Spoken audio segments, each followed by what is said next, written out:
Bonjour, dans cette vidéo, nous allons parler de l'extrusion. Donc je pense que ceux qui regardent la vidéo, c'est des gens qui viennent de commencer. Et c'est pour cela que dans cette vidéo, je vais aussi introduire beaucoup de paramètres et d'options.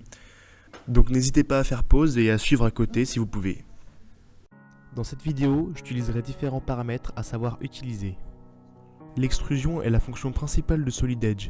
Elle permet de créer de la matière pour ensuite continuer les modifications. Vous allez commencer par cliquer sur le bouton Extrusion. Ensuite, vous choisirez votre plan qui vous permettra de dessiner l'esquisse. Le choix de celui-ci n'est pas important. Dans l'esquisse, vous pourrez utiliser les paramètres de dessin ou des paramètres pour relier. Cliquez sur la fonction ligne pour dessiner votre dessin. Cliquez gauche pour commencer à dessiner, cliquez gauche à chaque intersection et cliquez droit pour arrêter de dessiner. Utilisez relimiter coin pour connecter deux segments entre eux.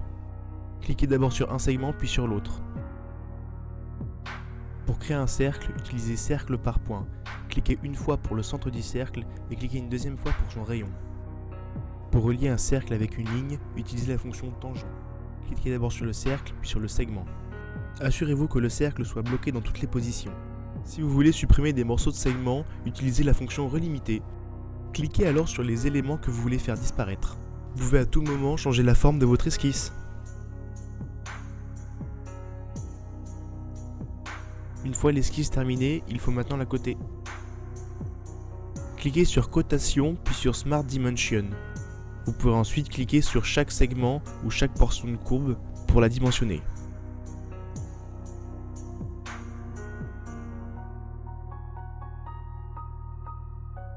En cliquant sur une portion de cercle, vous pourrez dimensionner son rayon.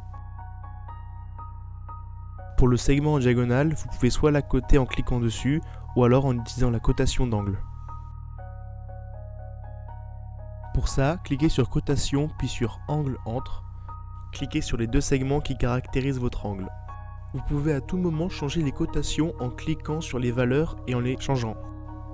L'esquisse doit obligatoirement être située sur le repère. Là aussi, utilisez la cotation pour coter la distance qui se situe entre l'esquisse et le repère, en X et en Y. La pièce est maintenant en noir, vous pouvez terminer l'esquisse. Vous pouvez créer des formes très rapidement en utilisant les cercles ou des rectangles. Je vais vous montrer un exemple avec un rectangle par centre. Tout comme le cercle, je clique pour avoir le centre du rectangle et je clique une deuxième fois pour figer ses dimensions. Je cote le rectangle et je vais utiliser la fonction connecter pour connecter le rectangle au centre de mon repère.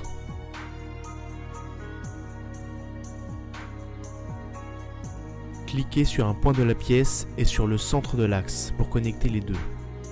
Il est possible d'utiliser les fonctions perpendiculaires ou parallèles dans certains cas.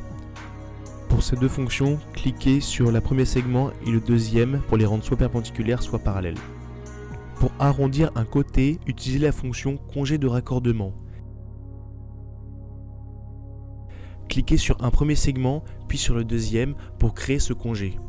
Cliquez une troisième fois pour figer votre congé. Bien sûr, toutes les cotes ont changé. Il faut coter maintenant la portion de cercle. Vos pièces sont maintenant toutes noires, vous pouvez fermer l'esquisse. La dernière étape consiste à donner la hauteur de votre volume.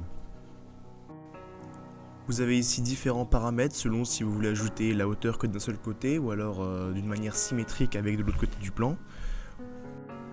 Pour ma part, j'ai décidé que de mettre la hauteur d'un seul côté du plan.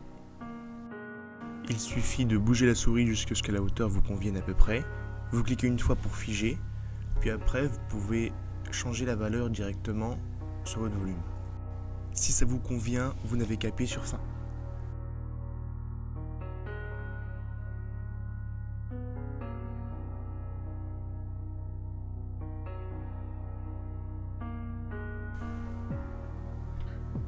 Pour changer la forme, cliquez d'abord sur sélectionner, puis dans l'arbre, cliquez sur l'ajout de matière.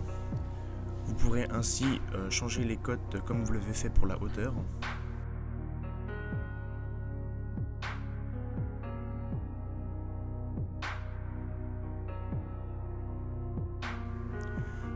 Toujours en cliquant sur l'ajout de matière, vous pouvez appuyer sur le bouton du milieu qui vous permet de revenir au dessin 2D de l'esquisse.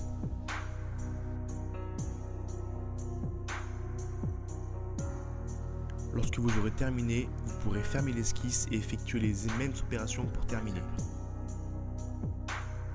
Merci à tous d'avoir regardé la vidéo.